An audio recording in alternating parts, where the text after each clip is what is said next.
जय हिंद साथियों, स्वागत है आपका एनसीईआरटी क्लासेस के ऑनलाइन प्लेटफॉर्म पर। मित्रों, हम लोग मॉडल पेपर को पढ़ा रहे हैं और प्रैक्टिस करा रहे हैं इसकी। मॉडल पेपर में आज का जो मॉडल पेपर है, पहला मॉडल पेपर है आपका हिस्ट्री का। ये जो इतिहास है, ये इतिहास के टॉप 30 प्रश्न जो टीजीटी, पीजीटी और जूनियर लेवल के टेट के लिए बहुत ही महत्वपूर्ण है। तो चलिए देर न करते हुए आज का पहला प्रश्न शुरू करते हैं। प्रश्न बहुत ही विचार कर उत्तर देना है और बहुत ही समझ कर उत्तर देना है। तो चलिए देर न करते हुए आज का पहला प्रश्न जो आपके स्क्रीन पर है, ये पीसीएस 1997 में आया हुआ है। ताम्राष्ट काल में महाराष्ट्र के लोग, जो महाराष्ट्र के लोग थे, मृतकों के शरीर को फर्श के नीचे किस तरह रखकर दफनाते थे। जो मृतकों के शरीर पर रख के दफनाते थे वो उत्तर से दक्षिण की ओर, उत्तर से दक्षिण की ओर। कौन सा विकल्प सही है आपका? Option number A is the right answer. उनका जो मानना था कि इस तरीके से इनकी एक संस्कृति में था कि उत्तर से दक्षिण में रख दिए जाएं, तो जो समाधान है वो बहुत सारे पुरातत्वविदों ने उत्तर से दक्षिण में ही पाया है। ये महाराष्ट्र की एक संस्कृति में ही है। महाराष्ट्र की जो संस्कृति है उसकी सामान्य तिथि 1400 ईसा पूर्व से 1000 ईसा पूर्व के बीच मिलती है। ठीक है, तो इतना आप जानते रहिए। नेक्स्ट क्वेश्चन, मानव द्वारा सर्वप्रथम प्रयुक्त अनाज था। मनुष्य ने सर्वप्रथम कौन सा अनाज यूज किया था? गेहूं, चावल, जौ, बाजरा। क्या यूज किया? जौ। सर्वप्रथम प्रयुक्त अनाज किस काल में हुआ था? नवपाषाण काल में। ठीक, नवपाषाण काल में क्या प्रयुक्त हुआ? आपका जौ। और ये जो है किस शताब्दी की बात करें, कब से? तो ये लगभग 7000 ईसा पूर्व की बात कर रहा हूं। ठीक है, कि इतना जानते रहिए। सर्वप्रथम अनाज प्रयुक्त होने वाला जौ था और किस काल में? नवपाषाण काल में। और कब? 7000 ईसा पूर्व। नेक्स्ट क्वेश्चन जो आपके स्क्रीन पर है, निम्नलिखित में से किसका संकलन ऋग्वेद पर आधारित है? ऋग्वेद पर आधारित संकलन किसका है? आपको पता है ऋग्वेद पर जो आधारित है वो आपका है सामवेद। कौन सा है? सामवेद। कौन सा उत्तर सही है? B option is the right answer. Samaveda में टोटल कितनी ऋचाएं हैं? 1549। 1549 ऋचाएं हैं। ठीक है, इसको कुछ सामवेद के बारे में जानते रहिए। और ऋग्वेद से कितनी ऋचाएं ली गई हैं? 78 ऋचाएं। कहां से? ऋग्वेद से। ओ सॉरी, 78 नई ली गई हैं। नई 78। 78 के सिवा सभी कहां से ली गई हैं? ऋग्वेद से। सिर्फ 78 बाहर से ली गई हैं। 1549 ऋचाएं टोटल हैं सामवेद में, 78 बाहर से ली गई हैं। 78 के बाद से सभी ऋचाएं कहाँ से ली गई हैं? आपके ऋग्वेद से ली गई हैं। इसको थोड़ा सा मिस्टेक हुआ, इसको क्लियर कर लीजिएगा। 78 ऋचाएं कहाँ से हैं? बाहर से ली गई हैं और शेष सभी ऋचाएं ऋग्वेद से ली गई हैं सामवेद में। साम का मतलब होता है क्या? गान। साम का जो अर्थ है क्या है? गान है। अर्थात सामवेद को गायन के रूप में हम लोग प्रस्तुत करते हैं। इसमें जो मंत्र हैं उन मंत्रों को गा कर हम लोग बताते हैं। और उन मंत्रों का इतना लिख लीजिए, फिर बताते हैं। सामवेद में जो मंत्रों का उच्चारण करते थे गाकर, मंत्रों का उच्चारण करने वालों को, मंत्रों का उच्चारण करने वाले को उद्गाता कहा जाता है। ठीक है, सामवेद के बारे में इतना जानते रहिए। नेक्स्ट क्वेश्चन, निम्नलिखित में से कौन सा बंदरगाह पोडुके नाम से द पेरिप्लस ऑफ द इरिथियन सी, यहाँ इरिथियन सी के लेखक को ज्ञात था। आपको क्या है, कौन सा बंदरगाह है जो पोडुके नाम से दी गई पेरिप्लस ऑफ द इरिथ्रियन सी के लेखक को ज्ञात था? तो कौन सा है? अर्कामेडु, अर्कामेडु। ठीक, ये जो है आपका इरिथियन सी के लेखक को ज्ञात था। ये कहाँ स्थित है अर्कामेडु? अर्कामेड नहीं, अर्कामेडु है। ये आपका पुडुचेरी में है, पुडुचेरी में। ठीक, और यहाँ पर पुडुचेरी में जो अर्कामेडु है, यहाँ पे कौन सी बस्ती मिली है आपको? रोमन बस्ती। इतना इसके बारे में जानते रहिए। इसके आगे आप जो है थ्योरेटिकल वीडियो देखिए, उसमें मिलेगा। तोलकापियम ग्रंथ संबंधित है। तोलकापियम, ये आप संगम काल की बात कर रहे हैं हम लोग। और तोलकापियम जो है किससे संबंधित है? व्याकरण और काव्य से। किससे संबंधित है तोलकापियम? व्याकरण और काव्य से। इसके जो रचनाकार हैं तोलकापियम के, वो तोलकापियर ही हैं। इन्हीं के नाम पर तोलकापियम ग्रंथ पड़ा। ठीक, और ये कब की रचना है? द्वितीय संगम काल की घटना है। उसमें इन्होंने तोलकापियम ग्रंथ की रचना की। और लिखने वाले कौन थे? तोलकापियर। ये अगस्त ऋषि के क्या थे? शिष्य थे। तोलकापियर किसके शिष्य? अगस्त। ठीक, तो इतना इनके बारे में जानिए। नेक्स्ट क्वेश्चन क्या कह रहा है? कर्म का सिद्धांत किससे संबंधित है? कर्म का सिद्धांत किससे संबंधित है? मीमांसा से। मीमांसा जो है, वेद के कितने भाग हैं?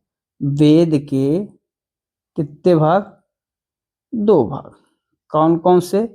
एक को हम लोग कर्म कांड कहते हैं और एक को क्या कहते हैं? ज्ञान कांड।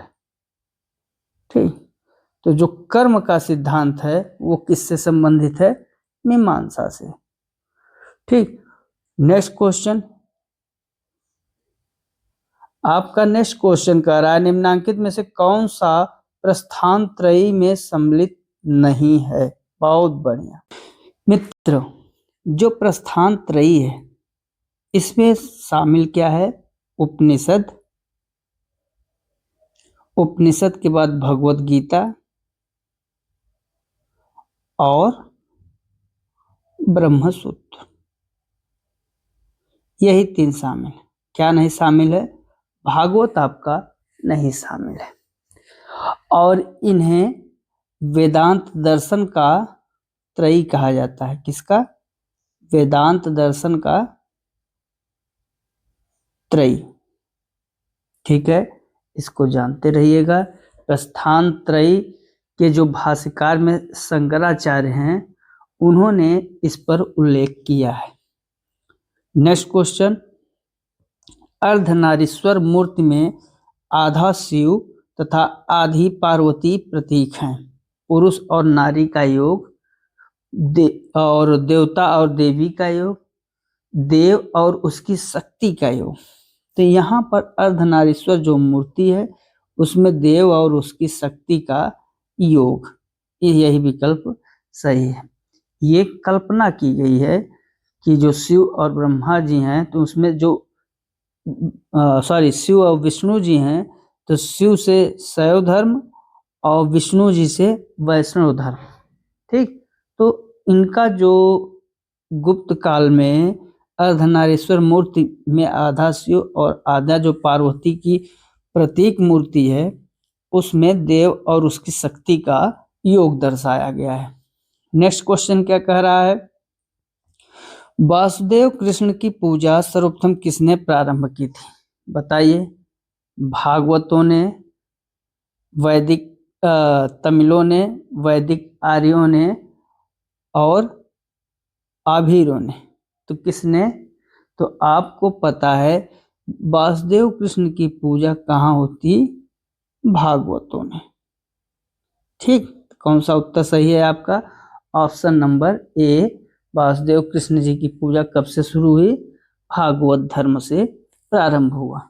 ठीक, नेक्स्ट क्वेश्चन। नेक्स्ट क्वेश्चन कह रहा है काव्य शैली का प्राचीनतम नमूना किसके अभिलेख में मिलता है? जो काव्य शैली है इसका जो है प्राचीनतम नमूना काठियावाड़ के रुद्रादमन के अभिलेख से, अशोक के अभिलेख से, राजेंद्र प्रथम के अभिलेख से, या उपरोक्त में से कोई नहीं। तो काव्य शैली का प्राचीनतम नमूना काठियावाड़ के जो रुद्रदमन शासक थे, रुद्रदमन के जूनागढ़ अभिलेख से मिलता है। किससे?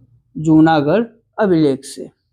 इनमें अपनी शैली की रोचकता, भाव प्रवणता और हृदयावर्जन के लिए, क्योंकि यही जूनागढ़ अभिलेख से ही रुद्रदमन क्या हुआ, उनका जो हृदय था परिवर्तित हो गया था। ठीक है, यह कहाँ पर है? यह गिरनार जिले में सक संवत 72, गिरनार के सक संवत 72 अर्थात 150 ईस्वी में उत्कीर्ण किया गया। ठीक, तो इस जूनागढ़ अभिलेख के बारे में जानते रहिए इतना। नेक्स्ट क्वेश्चन क्या कह रहा है? भुवनेश्वर तथा पुरी के मंदिर किस शैली में निर्मित हैं? बताइए किस शैली में? नागर, वेसर, द्रविड़ और उपरोक्त में से कोई नहीं। तो जो भुवनेश्वर और पुरी के मंदिर हैं वो किस शैली में हैं? नागर शैली में। किस शैली में? नागर। जो भारतीय शास्त्र में स्थापत्य कला में जो मंदिर हैं, मंदिर की कितनी शैलियां हैं? 3। कितनी? 3। कौन कौन सी? नागर, बेसर और द्रविड़। जो मिश्रित प्रकार होता है वो होता है आपका बेसर।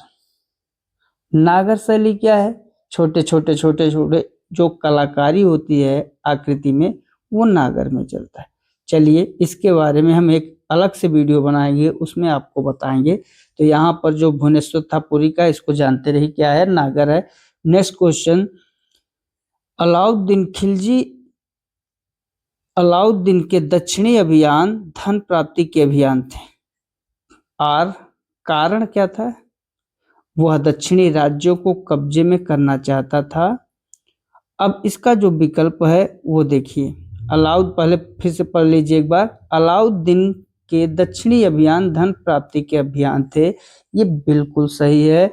वह दक्षिणी राज्यों को कब्जे में करना चाहता था।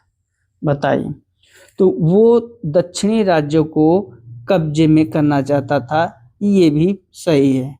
बट क्या वह दक्षिणी राज्यों को कब्जे में करना चाहता था? नहीं, ये सही नहीं है। ये जो है उसका दक्षिणी राज्यों को कब्जे में करने का मतलब सिर्फ धन प्राप्ति था। क्या था? धन प्राप्ति। इसलिए ए सही है और आर गलत है। ए सही है परंतु आर गलत है। ठीक है, नेक्स्ट क्वेश्चन, निम्न में से किस राजवंश के अंतर्गत विजारत का चरमोत्कर्ष हुआ? विजारत क्या है? जो तुगलक काल था, तुगलक काल में जो वजीर का दायित्व होता था वो सीमित नहीं था किसके तक? सैनिक विभाग तक। तो इसमें जो तुगलक काल के वजीर का जो महत्व बढ़ा वो फिरोज के समय शिखर पर पहुंचा। तो जो परिवर्ती तुगलक काल थे, उन्होंने विजारत का चरमोत्कर्ष किया, मतलब उनका प्रभाव बढ़ाया।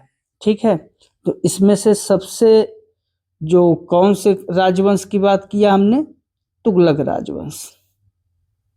और तुगलक राजवंश में क्या था? तुगलक राजवंश में वजीर का दायित्व क्या था? वो सैनिकों तक ही सीमित नहीं था। ठीक है, तो कौन सा वंश हो जाएगा आपका? तुगलक वंश। जवाबित थे। जवाबित क्या थे? कृषि से संबंधित कानून, राज्य कानून, हिंदुओं से संबंधित मामले, उपरोक्त में से कोई नहीं। तो जवाबित राज्य कानून था। ठीक है, कौन सा उत्तर सही है आपका? B option is the right answer. Next question क्या कह रहा है? कथन और कारण का क्वेश्चन है। राज्य के मामले में शिवाजी एक मंत्रिपरिषद से परामर्श लेते थे। राज्य के मामले में शिवाजी एक मंत्रिपरिषद से क्या करते थे? परामर्श लेते थे। ठीक है, बिल्कुल सही है। प्रत्येक मंत्री अपने विभाग का स्वतंत्र प्रभार रखता था। ये जो आपका है ये गलत है। प्रत्येक मंत्री अपने विभाग का स्वतंत्र प्रभार नहीं रखता था, उस पर जो है आपके निगरानी रहती थी। और ये जो प्रश्न है आपका मराठा से है, मराठा शिवाजी, तो इसका ए तो सही है लेकिन आर गलत है। ठीक है, option C is the right answer. Next question क्या कह रहा है? नेक्स्ट क्वेश्चन कह रहा है 1750 ईस्वी तक मराठा साम्राज्य केवल पेशवा की अध्यक्षता में एक परिसंघ बन गया था। ठीक, शाहू के उत्तराधिकारी पेशवा की इच्छा पर निर्भर थे।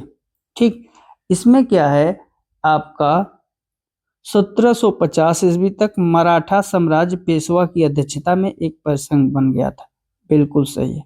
शाहू के उत्तराधिकारी पेशवा की इच्छा पर निर्भर थे। बिल्कुल सही है। इसमें आपका ए और आर दोनों सही है। आर ए की क्या कर रहा है? आर ए की सही व्याख्या कर रहा है। ठीक है, ठीक है। और ये चीज संभव कैसे हुई थी? कब ये चीज जो है संभव हुई थी? संघोल संधि के बाद। किसके बाद?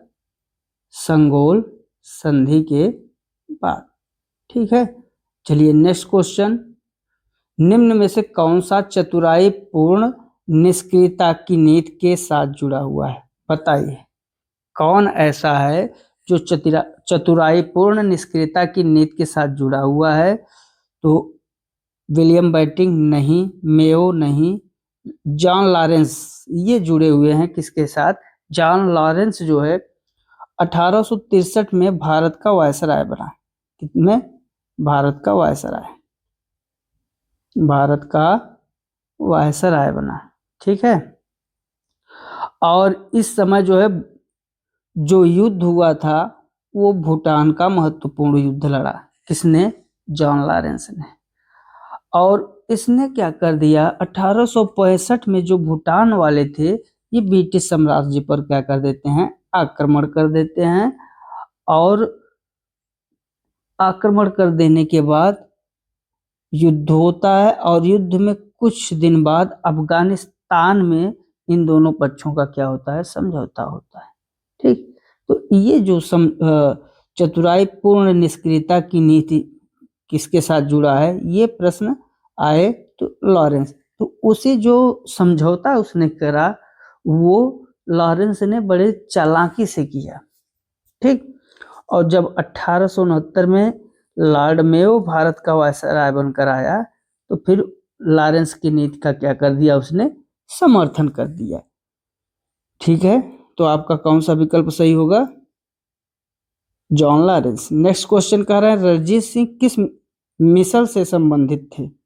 रणजीत सिंह किस मिसल से संबंधित थे? Ranjit Singh Sukerchakia. A option is the right answer. Sukerchakia क्या था? सुकरचकिया एक मिसल था। ठीक, उसके मुखिया कौन थे? महासिंह। सुकरचकिया के जो मुखिया थे कौन थे? महासिंह। ठीक है, रणजीत सिंह के जन्म कब की बात करें तो इनका जन्म कब हुआ था?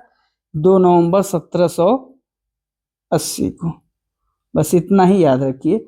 और ये सुकरचकिया जो है कहाँ है? जालंधर दोआब के प्रदेश अहलुवालिया मिशन, ये सब अधीन थे। ठीक है, अहलुवालिया के अधीन थे क्या? सुकरचकिया भी। नेक्स्ट क्वेश्चन, निम्नलिखित देशी राज्यों में से कौन यथावत स्टैंड स्टिल समझौते का पक्षधर था? स्टिल और स्टैंड यथावत समझौते का पक्षधर उस समय कौन था? हैदराबाद। हैदराबाद के जो रियासतदार थे वो सबसे बड़ी रियासत थी हैदराबाद की रियासत। ठीक, क्षेत्रफल और आबादी दोनों की दृष्टि में, क्षेत्रफल और आबादी दोनों में सबसे बड़ी रियासत थी। ठीक है, सबसे बड़ी रियासत। उनका जो कार्य था, उनका कार्य था कि जो भी बात हो स्टैंड लिया जाए तुरंत और उसका समझौता कर दिया जाए। नेक्स्ट क्वेश्चन, निम्न यूरोपीय शक्तियों ने भारतीय व्यापार में समय समय पर प्रवेश किया। देखिए, अंग्रेज, फ्रांसीसी, डच और पुर्तगाली। इसमें से सबसे पहले कौन आए थे? सबसे पहले आए थे भारत में पुर्तगाली। कौन आए थे? पुर्तगाली। उसके बाद कौन आए थे?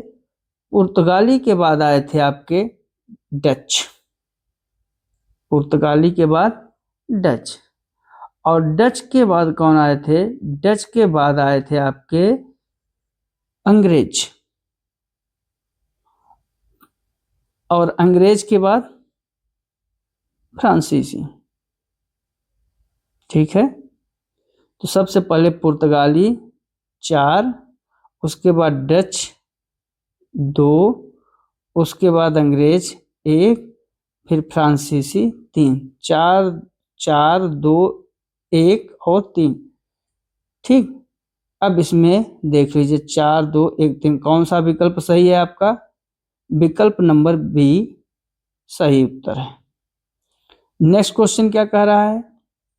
निम्नलिखित में से किस अधिनियम द्वारा भारत के गवर्नर जनरल को अध्यादेश जारी करने की शक्ति प्रदान की गई? बताइए, कौन सा अधिनियम था जिसके द्वारा जो भारत का गवर्नर जनरल था उसको अध्यादेश जारी करने की शक्ति प्रदान करी गई? ठीक है, तो कौन सा अधिनियम है? वो अधिनियम है भारतीय परिषद अधिनियम 1861। इसके बारे में मैं आपको यहाँ बताता हूँ। जो भारतीय परिषद का अधिनियम 1861 है, वो गवर्नर जनरल अगर संकटकालीन अवस्था में है तो विधान परिषद की अनुमति के बिना ही क्या कर दे सकता है? अध्यादेश जारी कर सकता है। उसमें विधान परिषद का अनुमति लेने की जरूरत नहीं थी। ठीक, और ये 1831 अधिनियम में ही जो वायसराय की कार्यकारी परिषद का 5वां सदस्य, जो हमेशा क्या था? विधि का ज्ञाता। विधि का ज्ञाता कौन? 5वां सदस्य विधि का ज्ञाता होता था। ठीक है, इतना, या विधिवेत्ता भी कह सकते हैं। इतना जानते रहिए इसके बारे में। नेक्स्ट क्वेश्चन क्या कह रहे हैं? नेक्स्ट क्वेश्चन कह रहा है, भारत छोड़ो आंदोलन के समय निम्नांकित में से किसने कांग्रेस रेडियो का प्रसारण किया? निम्नांकित में से किसने कांग्रेस रेडियो का प्रसारण किया? ऐसा बताइए, भारत छोड़ो आंदोलन के समय में निम्नांकित में से किसने कांग्रेस रेडियो का प्रसारण किया? और कांग्रेस रेडियो का जो प्रसारण किया था वो कौन किया था? उषा मेहता ने। कौन किया? उषा मेहता। ठीक, नेक्स्ट क्वेश्चन क्या है? आजाद हिंद फौज का विचार किसने सुझाया? बताइए, आजाद हिंद फौज का सुझाव सर्वप्रथम मोहन सिंह ने सुझाया था। किसने? मोहन सिंह ने। ठीक है, मोहन सिंह ने पहली बार आजाद हिंद फौज की जो गठन है उसका श्रेय हम मोहन सिंह को ही देते हैं। और ये जापान के जो हाथों में युद्धबंदी अंग्रेज अधिकारी थे उनसे संबंध बनाकर आजाद हिंद फौज का क्या किया? विस्तार किया। फिर बाद में धीरे धीरे सुभाष चंद्र बोस लोग भी शामिल हुए और इन्होंने क्या किया कि तिरंगा, फिर जानते ही हैं पूरा गठन हुआ आजाद हिंद फौज का, और उसके बारे में फिर आपको डिटेल थ्योरी में बताएंगे।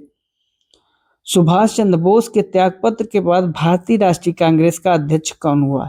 जब सुभाष चंद्र बोस ने त्यागपत्र दे दिया तो बिहार के डॉक्टर राजेंद्र प्रसाद जी को क्या हुआ? इनको बनाया गया आपका क्या? अध्यक्ष बनाया गया कांग्रेस का। ठीक है। नेक्स्ट क्वेश्चन कह रहे हैं, पत्रकार के कर्तव्य का निर्वहन करते हुए जेल जाने वाला प्रथम भारतीय कौन था? प्रथम भारतीय जो पत्रकार का कर्तव्य निर्वहन करते हुए गए थे वो गए थे बाल गंगाधर तिलक। कौन गए थे? लोकमान्य तिलक। ये क्या थे? ये अनेक बार जेल गए। 1882 में सरकार ने 4 माह के लिए इन्हें कारावास में कर दिया था। ठीक है। उस समय ये कौन सा कर्तव्य निर्वहन कर रहे थे? पत्रकारिता का। नेक्स्ट क्वेश्चन, मुस्लिम लीग का प्रथम अध्यक्ष कौन था? मुस्लिम लीग का जो प्रथम अध्यक्ष था वो आगा खां था। कौन था? आगा खां। नेक्स्ट क्वेश्चन, लाल, बाल और पाल। लाल से हो गया लाल बहादुर, बाल से हो गया बाल गंगाधर तिलक और पाल से हो गया जो लाल बहादुर हैं। ठीक है। और पाल से आपका हुआ बिपिन चंद्र पाल। अब इसमें जो अध्यक्ष, इसमें प्रश्न क्या कह रहा है, कौन व्यक्ति भारतीय राष्ट्रीय कांग्रेस का अध्यक्ष हुआ? तो इसके जो अध्यक्ष हुए थे वो लाला लाजपत राय। उस लाल बहादुर हमने कहा क्या? सॉरी, यहाँ लाल बहादुर नहीं, लाला लाजपत राय। थोड़ा सा लाला लाजपत राय। ठीक है, हमने फ्लो में बोल दिया लाल बहादुर।